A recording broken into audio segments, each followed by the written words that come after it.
ಅಕ್ಕ ಹುಡ್ಗನ್ ನೋಡು ಏನು ಸಖತ್ತಾಗಿದ್ದಾನಲ್ಲ. ಲವ್ ಮಾಡಿದ್ರೆ ಈ ಥರ ಹುಡ್ಗನ್ ಲವ್ ಮಾಡ್ಬೇಕಕ್ಕ. ಏನು ಚೆನ್ನಾಗಿದ್ದಾನೆ ಗೊತ್ತಾ. ಹಾಂ, ಅದಕ್ಕೇನಿವಾಗ? ಅದೇ ಪ್ರಪೋಸ್ ಮಾಡೋಣ ಅಂತಿದ್ದೀನಿ. ನಾನು ಒಪ್ಕೊತಾನ? ಹಾಂ, ಫಸ್ಟು ಓಕೆ ಅಂತಾನೆ, ಆಮೇಲೆ ಓಯಾ ಅಂತಾನೆ, ಆಮೇಲೆ ಇಟ್ಸ್ ಓವರ್ ಅಂತಾನೆ. ಓಕೆನಾ? ಚಿಚಿ, ಅವನಂತವನಾ?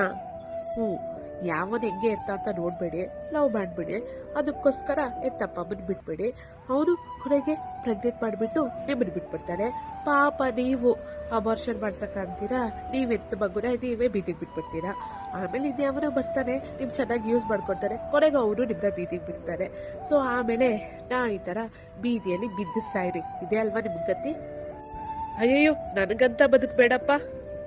ಅದಕ್ಕೆ ಹೇಳೋದು, ಲೈಫಲ್ಲಿ ಇದೆಲ್ಲ ಬಿಟ್ಟು ಉದ್ಧಾರ ಆಗೋದು ನೋಡಿ. ಹ್ಞೂ ಸರಿ ಅಕ್ಕ, ನೀನು ಹೇಳೋದು ಕರೆಕ್ಟೇ.